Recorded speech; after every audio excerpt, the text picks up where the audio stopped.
everyone, welcome back to In the Alley. My name is Cody. Glad you guys are back for another video. We're doing things a little different here. We're going to do the Sunday recap first. I'm still working on the Saturday recap since obviously there's more games and stuff like that. So we're going to go into the Sunday recap, treat that as your usual Sunday recap. We'll do the standings at the end and everything like that. It'll just be a little bit out of order. So, but that's kind of where we have it. I wanted to get this video out. It's shorter, less games, talk a little bit more about it. But yeah, with 5 games, still got to go through all of that. So, in the process, in the middle of that Saturday recap, but let's get the Sunday one out. We can watch that one because we got some Friday games we need to talk about too when it comes to week 6. And we got some rematches we need to talk about already. Can believe that. So without further ado, let's jump in. All right, let's start it off with probably the most exciting game of the weekend. Tulsa and Orlando, man, and who thought that this one would produce the fireworks as we have our first overtime game of the season. We'll talk about those stats and the scores and everything like that at the end of it, but we need to talk recap and everything that went into it because this was kind of a doozy of a game, man. High scoring, high flying action with a walk-off touchdown, but let's dive in. To start the game off, we have a nice return for Dante Wright, and Orlando is set up nicely, but nope, never mind. A flag will move them back. Speaking of flags, Orlando is aided by some Tulsa penalties to move downfield, and Thomas Owens wide open left side as he waltzes into the end zone to start the scoring. It's 7-0 Pirates already. 3 straight passing plays, and the third is a touchdown. What a throw. Perfect placement for Spencer Tiers to come down with it in the end zone. Tulsa, they answer right back on their offensive possession. We are tied at 7. Pirates drive stalls, but on 4th down, Tulsa sends the house, and Tio Redding is behind his defender in the end zone. Touchdown Pirates as they take the lead, and we're just kind of going back and forth here. TJ Edwards is a wizard. Pirates think they have a sack. Edwards escapes, picks up a first down on 3rd down. Great play to move the sticks. So after that, Jermaine Smith and Spencer Tiers come up, and they're getting some catches early and often in this game. We have a 3rd down pass batted down at the line of scrimmage to bring up a 4th down as we enter the second quarter. So a couple of possessions, but kind of a fast-paced moving first quarter. Edwards' pass tips into the air. Destin Mack diving interception and has a return to the Tulsa side of the field. Pirates switching that momentum pretty quickly here. Paxton De Laurent converts a 3rd down, but a flag negates it, only for a Tulsa face mask to give Orlando fresh downs. So again, things kind of breaking Orlando's way early here. Pirates can't do anything, though, with those new downs. They rely on Axel Perez's foot for a field goal, 17-7 Pirates. We have some chippiness, too. We started seeing this, some players just kind of pushing and shoving a little bit. Nothing too major, though. Jacques Bristol fired out of a cannon. He sacks TJ Edwards for a big loss. The sack doesn't matter, though. It's 3rd and long here for the Oilers. Edwards airs out a pass to Jermaine Smith on a corner route. He corrals it. It's 17-14. Oilers are back within 3, though. Naquan Murray with a good return as an up man. So it bounces on the kickoff bounces, and Naquan Murray doesn't let it get back to the returner. He picks it up. Tio Redding on that offensive possession. He hauls in a pass, isn't touched, almost fumbles, but he goes down to the 2. It's a 1st and goal. Pirates knocking on the door. And then a beautiful triple option. Paxton De Laurent, RPO keeper, so he takes it, and then just an option pitch out to the right side. Naquan Murray, it's 24-14 Orlando. Next possession for the Oilers, Jamal Bell with a return of his own to set them up with a short field. And then another floated pass here. Spencer Tiers with like a Jordan-esque, like legs, splits, whatever you want to call it, just back of the end zone. Beautiful play. And we're just ping-ponging the points back and forth. Snip, snap, snip, snap. 24-21 is our score. And then, De Laurent, not to be outdone, he airs one to the end zone. Thomas Owens jumps, corrects his body, and brings it in. The extra point is botched, but Orlando, again, just taking the momentum out of the Oilers' sail, no pun intended, 30-21. Pirates try an onside kick at the 1-minute warning, but the Oilers recover. Busted coverage, and Spencer Tiers has his 3rd touchdown of the half. Wide open touchdown, 30-28. Oilers are now within 2. Now Tulsa's going to try their own onside kick. Orlando recovers. John McMullen blows up Puka Williams in the backfield. So we're seeing some defensive players, some defensive linemen really getting into the backfield and creating some havoc on both sides. So far, neither team has been running the ball too well, but the passing in this game has been immaculate. Like, couldn't really get the running game established. We'll talk about that in the stats portion. Pirates can't take advantage of a short field, and they turn it over on downs with 19 seconds left in the half. 2 long catchers for Cassian Foreman, and Tulsa is at the 5 with 6 seconds to go. Jermaine Smith stumbles off the play action but gathers himself, and he has another touchdown. Edwards is just slinging it. 35-30, Tulsa, they take the lead. 1 second left in the half, though, after a kickoff goes out of bounds. Axel Perez is on for about a 45-yard field goal as the horn sounds. 35-33, Oilers take a 2-point lead at the halftime break. Coming out of the break, TJ Edwards with an Artemis II rocket arm. Jermaine Smith, my God, what a moonshot. There's your puns and your analogies and what have you. Touchdown Oilers, 42-33. I can't do it like a play-by-play guy. I wish, but there you have it. He's got a rocket arm, though. Oilers, they go up 9. And then how did Jermaine Smith get that wide open? I had that stat written, or that note written down too. How? He did it all game. Pirates gain a couple of first downs on their next possession. Perez comes out for a field goal, penalty on Tulsa, and now the Orlando offense comes out. De Laurent has Murray open in the end zone, but the Oilers tip it away, and the Oilers, they take over on downs here with a chance to open up the game. Unsportsmanlike on Orlando will move Tulsa half the distance and give them new downs. And then, TJ Edwards tries a keeper. He slides for a loss. Again, neither team just running too well. Like, you're getting like a couple of yards, and you'll see it in a minute, but it's not where you normally thought it would be. And now it's Tulsa's time to stall on a drive. Bailey Hale comes out for a field goal. He misses it. 42-33 remains our score here.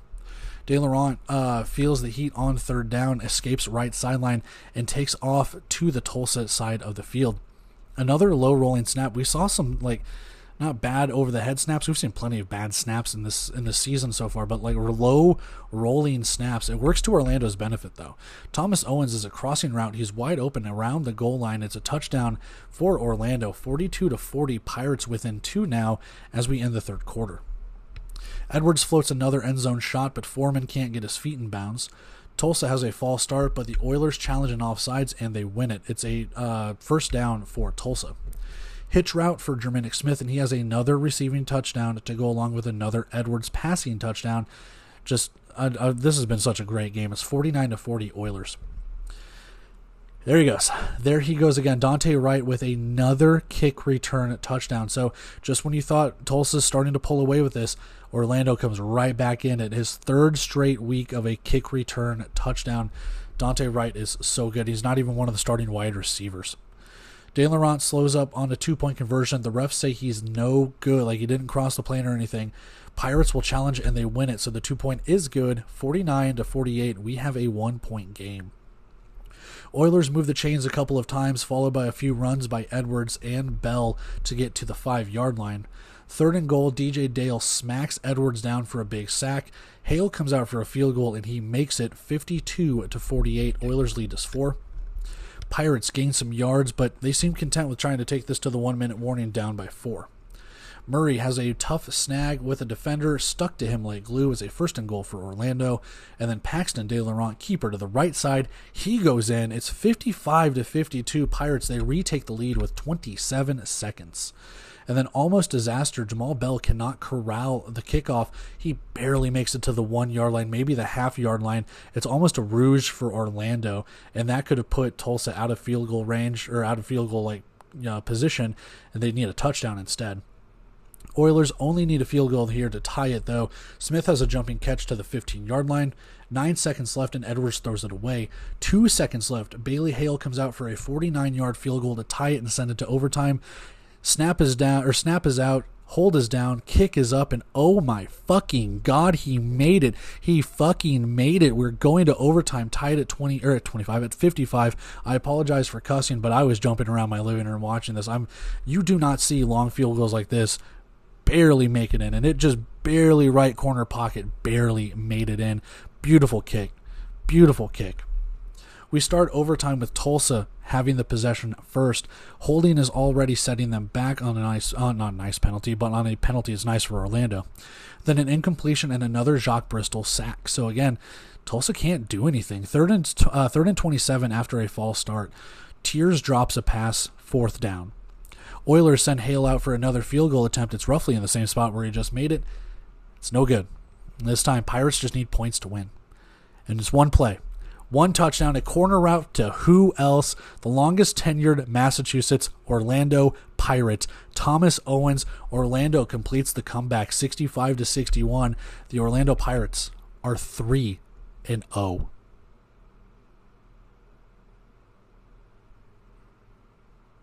All right, so we have the stats on the screen here. We need to take a look at it. And this was just a beautiful game. Slowed down a little bit in the second half, but we had a lot of points here in the first half. 35-33 was our halftime score. Not much doing there in the third and fourth quarter, as you see the points up there. And then obviously just the one touchdown in overtime to walk it off for Orlando. But a lot of touchdowns. Like when people say I like arena football more than indoor football, well, here's the arena version of indoor football, man. And I know they're two different things. Some people don't know the difference. I get that. But for the most part, this is your arena version of indoor football. These guys were slinging it all around. The running game had a lot to be desired here for two teams that really kind of pride themselves on running the ball, all things considered. But let's take a look at the team or the game stats on the left side, the team leaders or whatever. For the passing guy, I'm all over the place, man. I'm so excited about this game. The passing yards leaders, the passing guys. TJ Edwards, 20 of 35, 312 yards, 7 touchdowns, 1 interception. I don't know if that's accurate. I don't know. I can believe it. I don't know if he threw for 312 yards. Now, I could be completely wrong here. He was slinging it all around the field. You can see the lack of a running game. So, yes, I can believe it. But I don't know if it was 312. I can see 250 plus, easy 275, but I don't know. I'd have to go back and look at it, but these are the Indoor Football League stats, so we'll take it with what they say. Jamal Bell, 3 carries, 15 yards, no touchdowns. We'll talk rushing stats here in a second. Just not the best day. Tulsa couldn't get anything going. Orlando couldn't get anything going, but surprising that Bell is your leading rusher considering TJ Edwards probably had to scramble a little bit, but they probably factored in his sack loss yardage as well, and that's he got sacked a couple of times for some big losses. Jermaine Smith, 10 catches, 130 yards, 4 touchdowns for the man. And him and Spencer Tiers were just men on a mission, all things considered. They were just so good, man. I don't know what else you could say about him and Jermaine Smith, just somehow always open. 10 of the 20 catches, so half of the receptions, allegedly. We'll see how it goes. But if that is true, half of the catches for what TJ Edwards was slinging around. Not to be outdone, though, on the other side, Paxton De Laurent, 15 of 24, 166 yards, 5 touchdowns, no interceptions. So between the two passers, 12 combined total touchdowns, 1 pick. That's insane. These guys were just throwing. De Laurent is your leading rusher as well. 6 carries, 32 yards, 1 rushing, a touchdown. And again, Puka Williams, not really existent. TJ Edwards is kind of your leading rusher with Tulsa, not really existent. And we saw it, man. We saw it. Your leading receiver for Orlando, Thomas Owens, 6 catches, 71 yards, 4 touchdowns. So when just, 2 catches were not touchdowns, it's insane to think of just how good this game was for both the quarterbacks and the wide receivers here, man. Taking a look at the team stats, and again, we have a lot of weirdness here. When you look at the third and fourth down efficiencies, and this is on the Indoor Football League stats, 3 for 5, but 0 for 1. So where's that other third down that they didn't convert? I don't know. And then 3 for 7 for Orlando, 1 for 3. So again, there's also another third down that they're kind of missing right there. Total yards, 341 yards for Tulsa, 215 for Orlando. And like I said, I can believe this if Tulsa had a lot of field position that they needed to make. And they did, but they didn't. Like I said, this number just seems a little too large for me. I'd have to go back and actually recreate the stats and stuff. I don't want to call it bunk just yet, but if those are truly the amount of yards that Tulsa had, by God, is it one of the best offensive performances I think I've ever seen. I don't know if I've ever, or very rarely from the times of doing these stats, have I seen the number 3 to start total yardage or passing yards as a whole. I don't know. We could be reaching historic levels or one of the top 5 performances in a sense. Again, I'm probably over exaggerating. I get that, but if these stats are true, it's one hell of a day passing the ball for TJ Edwards. 215 total yards and 166 passing yards for Orlando. Again, that's kind of on par with most of the league, so that's what I kind of lean towards. We'll see.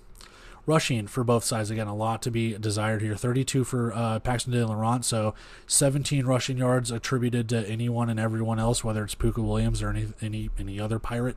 And then again, 29 total rushing yards. Jamal Bell had 15, so 14 rushing yards attributed to TJ Edwards or any other jet sweeps or what have you. Field goals, 2 for 4 for Tulsa, 2 for 2 for Orlando.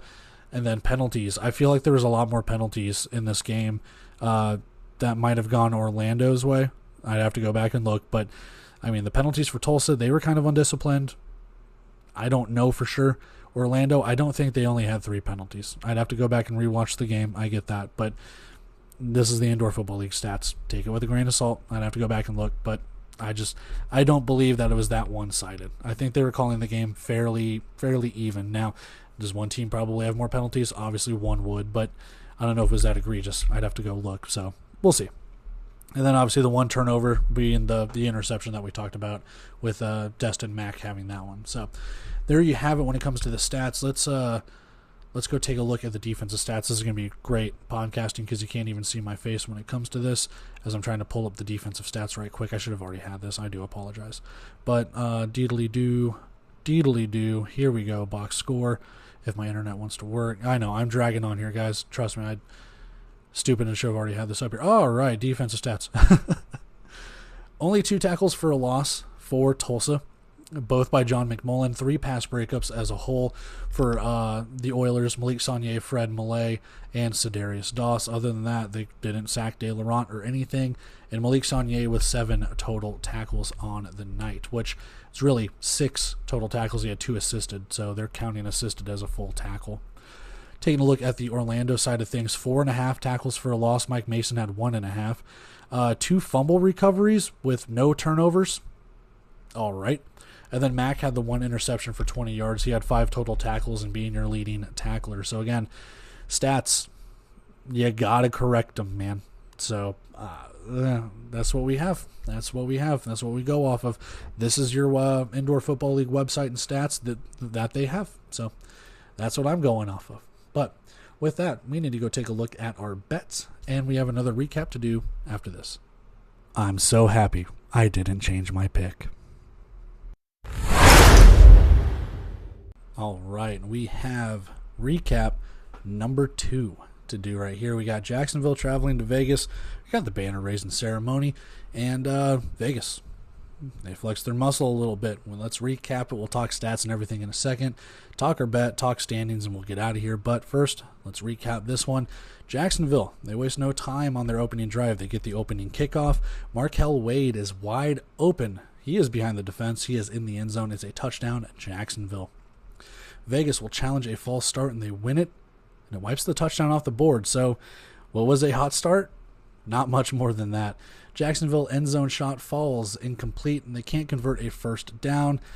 Sharks line up to go for it on 4th, but a false start will bring out Mark Orozco for a field goal. Field goal doinks off something. Could have been a wire, but refs deem it no good. I don't know if Jacksonville challenged, but Vegas starts at their 5, so the field goal was no good. So I don't know if they did. I think they went to commercial if they did, but I couldn't remember. I think I had my game on mute, to be brutally honest with you at that time. The broadcast is not good. A very choppy feed. It reminds me kind of what Massachusetts had last year for some of their games where they had the "we'll be right back" little card that they throw up on the screen. So, yeah, very choppy feed. Vegas might have had this feed once or twice before too. Just, yeah, this is what you get. So, all right, well, yay. Jaden DeLora, he spams the Quentin Randolph button a couple of times and an RPO handoff for Josh Tomas. He has the edge. He goes untouched into the end zone. It's 6-0 Vegas. They open the scoring, but no good on the extra point. Jacksonville answers right back, though. Red Douglas on a crossing route. He makes a move, turns on the nos, and he is into the end zone at 7-6. Jacksonville takes the lead.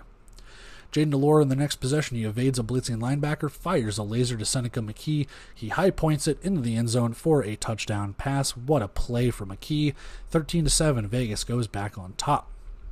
For the Sharks, it's a nice pitch and catch to Jimmy Robinson for a big gain towards midfield, and the Sharks gain another first down as we end the first quarter. And amazed that wasn't a late hit by Trinelius Tatum. But, I mean, I understand it, but some refs could have thrown the flag. And if you watch this game, you know what I mean. I think he pushed Robinson into the boards, and then Tatum came in with like a very late hit. I don't think the flag was thrown at all, but there was some chippiness. Cahoon has time to throw right now, which seems good for a pocket passer. Like, they weren't really blitzing too much as of this point in the game. Like, he was getting blitzed, but Cahoon had time in the pocket. The offensive line was holding up. Sharks can't punch it in on first, second, or third goal, but Cahoon with a shark shove on fourth and goal, he gets across the goal line. It's 14-13. Sharks go back up. A couple of plays for Josh Tomas and Vegas, and a couple of Jacksonville penalties. They push the Nighthawks into the Jacksonville 15. Motion, fly sweep, jet sweep, whatever you want to call it. Either way, Josh Tomas on third and short. He has the edge again, and it's another touchdown for him. But did he get in? He might be short. There's no challenge, though. It's 20-14 Vegas. Cahoon looks left side on the next possession, and his pass is picked off by Ershad Davis, and it's going the other way. It's a pick six for Vegas. Jump the route to the house. He goes 27-14. It's a 2-score game now for the Nighthawks. Red Douglas, who on the broadcast said that they were battling some illness, that he was thrown up in a trash can is what they were saying, might have had some food poisoning. He brings in a pass at midfield as Jacksonville, they need some points here before the half. After the 1-minute warning, Cahoon shovels a pass to Robinson. It's another first down, and they get to the Vegas 6-yard line. Sharks can't get it into the end zone, facing a 4th and goal with 3 seconds left. Cahoon fires incomplete, and we head to halftime at the same score, 27-14. Out to the second half, some penalties starting to accumulate for both teams as this game goes along. Randolph picks up another first down over the middle and another Josh Tomas motion sweep to the midfield side of the ball. I don't know why I wrote that, midfield side of the ball. That's my stupidity coming out. McKee on third down has a first down catch and more. He is tackled inside the 5. Vegas knocking on the door. Tomas will take it in for the score again, 33-14 after another missed extra point. Billy Bowens with a great catch and run to the left sideline, and he takes a shot, but Sharks are called for a blindside block, so it's all for nothing, man. Bowens will have this catch count, though. Inside the 5, I lost my spot, sorry. Inside the 5, Sharks need points. Handoff right side, Robinson cruises into the end zone himself, 33-21. Sharks are making a dent, but the defense needs to get stops here. John Irby gets into the action for Vegas on a handoff. He rushes for a first down. Chunk plays, moving the Nighthawks closer and closer to the promised land here. First and goal for from the Jacksonville 9. Tomas chopped down at the 1. He took a hell of a hit as we end the third quarter. Jaden DeLora tush push with every O lineman and D lineman. It seemed they had all the big boys out there, even some going in high motion. So that's a really nice jumbo package, literally. 40-21. Vegas kind of holding serve as we go back and forth between a couple of scores.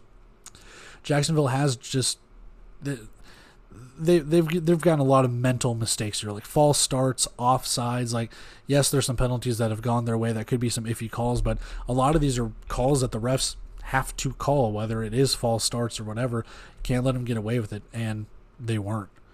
Cahoon gets decked, but dumps off to Robinson for a little gain. It's third and long, and they've got to convert this one here. And they will on fourth down. Red Douglas with another great catch to midfield.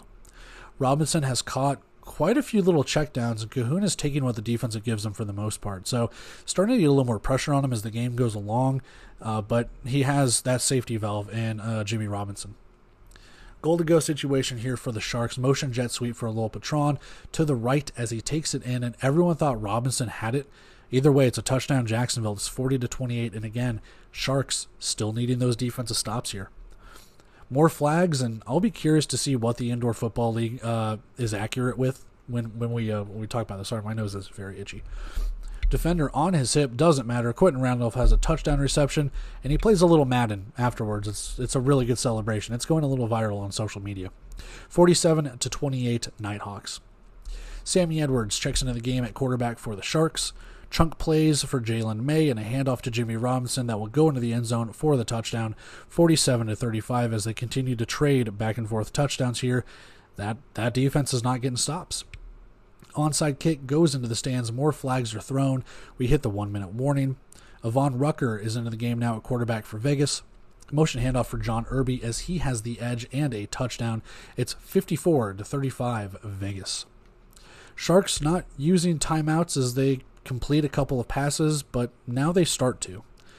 Just weird time management. Edwards calls his own number. He goes up the middle and in with 7 seconds to go, 54-43 with a 2-point conversion. I'm not saying the time that they wasted could have been saved and they could have won this game, but again, still weird clock management. Onside recovered by Vegas, and the Nighthawks will kill the clock, take the home opener, 54-43. I don't think Vegas should have been able to kneel the clock out because they weren't up 14 points, but they drained the clock on a kneel down, so who cares? They won, yeah. 54-43 is your final, and I think if I remember on the broadcast, they said that Vegas scored on every one of their possessions. I can't remember if that's true or not, but yeah, there we go. But 54-43 is your final. Let's go take a look at those stats, our bet, standings, everything else. All right, taking a look at the stats on the screen here between Jacksonville and Vegas. Vegas, they just kind of put the clamps down for the most part. That once the game started getting a little bit out of hand, Jacksonville tried to make their comeback there in the fourth quarter with 22 points, but for the most part, it was pretty much Vegas's to lose, and they didn't trip up or anything. Jacksonville put on a good show, though. And they went back and forth, and at some points they were leading the game, whether it was 7-6, whether it was 14-13, but eventually, Vegas having the pick six, that might have been the turning point with Ershaw Davis returning that one. And maybe that was, maybe that wasn't, but for the most part, it was just Vegas, man. I don't want to say that they weren't going to lose on banner night, but once they started getting that drive, you knew that they were not going to lose on banner night. Taking a look at our game leaders on the left side here. James Cahoon, 15 of 22, 186 yards, 1 touchdown, 1 interception. Jimmy Robinson, 10 carries for 39 yards, 2 touchdowns. And Red Douglas, 4 catches, 79 yards, 1 receiving touchdown, which that was the only throwing touchdown that they had, according to the Indoor Football League stats. For the Vegas side of things, 12 of 16, so pretty accurate day for both quarterbacks here, but 12 of 16 for Jaden DeLora, 137 yards, 2 touchdowns, no interceptions. So both teams throwing the ball pretty well. We'll talk about that in a second. Josh Tomas, 8 carries, 53 yards, 3 rushing touchdowns. So just another routine day at the office for Josh Tomas, it seems. And this one's surprising for everything. Seneca McKee, 3 catches, 75 yards, and 1 touchdown. He had some pretty good catches, including the touchdown that he had. So being the leading receiver for that, it's kind of insane to think that he beat out, Quentin Randolph, who, decided, hey, I'm going to play some Madden here, and after scoring my touchdown. But all things considered, I mean, just pretty good offensive day for both sides. Defense, optional in a sense, but at the same time, the defenses did get in there, and they did create a little bit of havoc too. Taking a look at the right side here, and we'll talk defensive stats in a second. Taking a look at the right side here, 3 of 6 on third down for Jacksonville, 3 of 3 on fourth down. So they were able to convert the third downs that they did not convert, so overall not bad. We are missing either a fourth down or a third down or something like that when it comes to Vegas, unless it was something that happened at the end of the half or the end of the game. So 1 for 3 and 1 for 1. So not really any third and fourth downs to speak of for Vegas. They didn't really get put in those positions throughout the game, man. Only a couple. Probably average it out, it's less than 1 third down per quarter. Total yards favor Jacksonville as they had to come back in this one, 286 to 242, with the passing yards 223 to 137. So some extra passing yards in there from Sammy Edwards. 19 to 27 overall for both of those quarterbacks on that side. Von Rucker did not throw a pass for Vegas. Just the 1 interception, that costly pick 6. Taking a look at the rushing stats, Vegas actually outrushed Jacksonville, which, again, to be true, Jacksonville had to throw the ball a little bit more, trying to play behind. 105 rushing yards, and about half of them were Josh Tomas's. So getting those from all around, whether it was Jaden DeLora on some rushes, whether it was John Irby on a couple of rushes, even Quentin Randolph had one as well. So all things considered, just a very, very good day running the ball for Vegas.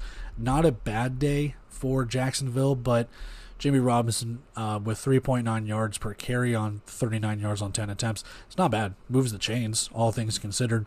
They just couldn't establish that run, and Vegas kind of got after it a little bit there. So, again, playing from behind, you did have to throw it a little bit more than he ran it as well. Just the one missed field goal to speak of. And this is what I wanted to talk about, too. 9 penalties for Jacksonville, and some of those were the false starts and some penalties that you had to absolutely call, and some of those were some ticky-tack calls. Only 3 penalties for Vegas. Yeah, and again, I'm not one of these guys that's like, the refs, but I was amazed that there was some chippiness going on in this game. I was amazed that there weren't more penalties thrown because it felt like there were quite a bit. But if you go by what the Indoor Football League stats say on the website, there was only 12 penalties, which I personally don't believe. I think there might have been a couple more flags that were thrown, and maybe they were declined. I'm not sure, but you'd have to go back and look. Just the one turnover to speak of, again, that fateful pick 6. And that's where we kind of have it. Let's take a look at the defensive stuff. And again, I know I don't have it on here, but I'll relay it. Just the one interception. Just the one interception on the Vegas side for Urshad Davis. Not a lot of tackles for their side either. 2 pass breakups for Trinelius Tatum. 1 pass breakup for Fred Flavors. And other than that, Clifton Duck, your leading tackler, with 5. Over to the Jacksonville side of things, just 1 pass breakup, no tackles for loss, no sacks, which I don't know if I believe that. I have to go back and look, but they're not saying anything for Vegas or Jacksonville when it comes to sacks or tackles for losses. I'll have to go back and look, but there might have been some lost yardage on some run plays. We'll see. Chris Chukwuneke, your leading tackler, with 3. So a lot of different tacklers and everything for Jacksonville. They kind of spread around the tackles. It was more concentrated for Vegas. So we'll see how that goes. But overall, that's where we have it. Let's go take a look at our bet. Let's go take a look at our standings. We'll wrap everything up, and we will get out of here. I knew I should have taken the spread. We'll take the money line victory regardless. Alrighty, we need to take a look at our standings. And we have 1 undefeated team left. After this entire weekend where we had 4 undefeated teams, and yes, 2 of them are playing each other between Orlando and Tulsa, so you were destined to have 1 undefeated team left, but Jacksonville taking their loss, Green Bay taking their loss, we have 1 undefeated team left. It is the Orlando Pirates. So, crazy to think that the relocated team from Massachusetts to Orlando is 3-0, and they have a new head coach because their coach resigned. It's crazy how things like that work out, man, but that's how it's going right now. We take a look at those top 4 spots: Orlando, Green Bay, Fishers, and Quad City if the season ended today. Now, you can make the case for Jacksonville and Tulsa that have the opportunity to go 2-1. You know, you can put them up there because they kind of have the games in hand and blah, blah, blah, but Quad City has that extra win right there with 2 because Jacksonville and Tulsa could go 1-2 as well. So I'd put Quad City there in 4th. Fight me. I don't care. It could be the homer pick. It cannot be. I don't care. There's other things to go along with it because they haven't played. There's no head-to-head or anything like that. I know you could do strength of schedule, but I'm lazy. Deal with it. Conference standings don't matter, but I put them there just in case. So you can see it there. Who's played each conference games. Jacksonville still not played a conference game, and teams like Iowa, Quad City's played 4. So that just shows you the unbalance that we have here when it comes to the schedule for the Indoor Football League. Taking a look at the bottom half of the Eastern right there, Jacksonville, Tulsa, and Iowa. Iowa's still in it until they're not, and right now being, a couple of games out, they need to win 3 games to get to 500, and that's depending on what Quad City, Jacksonville, Tulsa. So it's like, after a couple of weeks, Tulsa's already up against it, man, and I'm not saying they're eliminated already, but they need to start rattling off some wins here. They get a pissed off Green Bay team in the next week, so we'll see how it kind of goes with that. Now, Iowa did have that huge kind of comeback against them, and again, it didn't amount to anything, but still, they can put up points against Green Bay. We'll see if it amounts to anything in their second matchup. Taking a look at the western side of things, Arizona, San Diego, and Vegas, all 2-1. Excuse me. I do apologize. But this is kind of what I've been saying in the offseason. I think these 3 teams are going to duke it out. They're going to beat up on the other 4 teams in the West. They're going to beat up on each other, and it's going to be these 3 teams clinching playoff berths, and then those bottom 4 teams are going to fight for that final spot. And you can see how, I want to say close, because it's all close, 2-1 to 1-2. It's just a matter of a game, half a game. But you can already kind of see some separation there, man. And I think as the season progresses and goes along, yes, you will have San Antonio, New Mexico, and Tucson and Northern Arizona all beating up on each other as well, along with Vegas, San Diego, and Arizona going on there as we have more Western Conference battles. But you're starting to kind of see the separation as we do right now. And as the season goes along and you start dealing with some haves and some have-nots, this is where we start to see it. And we'll see, man. I think Tucson and New Mexico play again in a week or two. I think they might play this week now that I'm thinking about it as a rematch.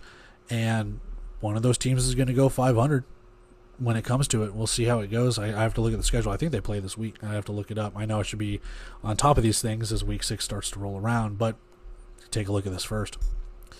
San Antonio, Northern Arizona are the two teams and Iowa are teams that do not have a win. So 3 teams out of 14 do not have a win.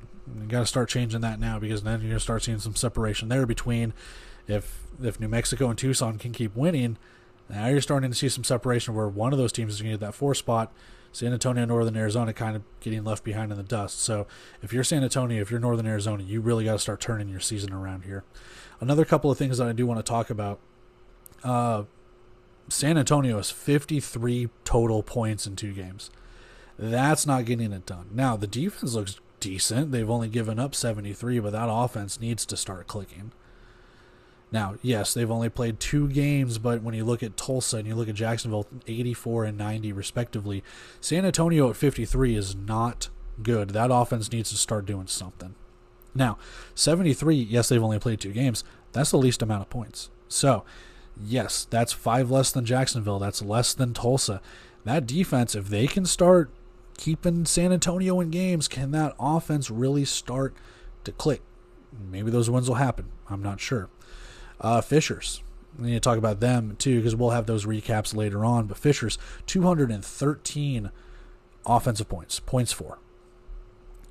That is a lot of points.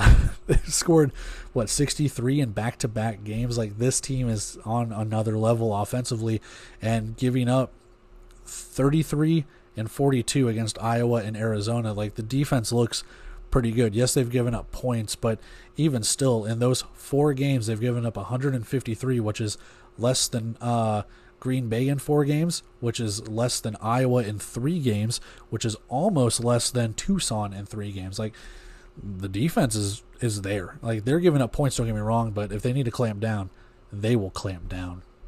But, yeah, this is where we have it with the standings here. Take a look for your references, I guess, but just want to touch on a couple of those things. I know it's kind of long-winded, but we're going to get a little more long-winded as the season progresses to kind of start figuring out playoff spots and trying to figure out anything and everything else. So there you have it. Let's go wrap everything up. Let's get out of here. And that is it for our Week 5 Sunday recap. Now, I know you'll probably ask, Cody, where's the Saturday recap? Those are coming. I already told you that in the beginning. If you skip through the beginning, shame on you. If you skip through the beginning to get to here, shame on you. I don't know why you're here. But, yeah, the Saturday recaps will be out. There's 5 games. I've got to talk about all of them, just like I'm talking about these ones. And there's a lot compared to the 2 that I have here. So this one's coming out first, because I've already talked about these games. You just watched one or both. You watched both, didn't you? So I thought. But, yeah, for the most part, it's just the longevity. There's only 2 games here, so we're going to talk about them, get them done and out of the way, talk standings and all of that stuff. And then we'll have the Saturday recap to come out a day later, because I got to talk about all those games and be even more long-winded when it comes to this. But get this one out, focus on the longer one. So Saturday recap is coming. And then right before you know it, we've already got to talk 2 games on Friday for Week 6. We're already in it, man. We're going to start seeing some Friday games start creeping up on us before you know it, along with the Saturday and Sunday slates with it all included. So before you know it, we're right in the thick of it. I think this is our second week. I know I've talked about this prior. This is our second week of, I believe, every team playing. So I think we got 2 games on Friday, 3 games on Saturday, and 2 games on Sunday. So all seven matchups, all 14 teams playing within this week. So it'll stagger. And then I think week 7 is kind of the same thing. I think we have everyone on Saturday and maybe 1 Sunday game. I could be mistaken. I have to go look at it again. But yeah, we're right in it. And then we start getting some bye weeks trickling in after week 7 and all of that stuff. So I'm going to take off here, guys. Love and appreciate every single one of you for checking this out, watching the video. If you want to, you can like, you can comment, you can share, you can subscribe. You can do one or none of those things. You can do all of those things. You can do 3 of the 4. I don't care. It's fun. We talk ball. You can comment. We'll talk ball. You can find me on my socials. We will talk ball. I'm always talking indoor football league stuff, or I'm talking about my kid. There's really no in between. But that's where we have it, man. I'm going to take off here, guys. I do love you. I do appreciate you taking the time to watch these videos, even if it's 5 minutes, even if it's 10, even if it's 13 minutes and 14 seconds. That's very specific, but you set a timer. You believe in yourself. I believe in you. Anyway, love you guys. I'm going to take off. Got that Saturday recap coming out. Got those previews for week 6 starting. We move from there. Until then, see ya.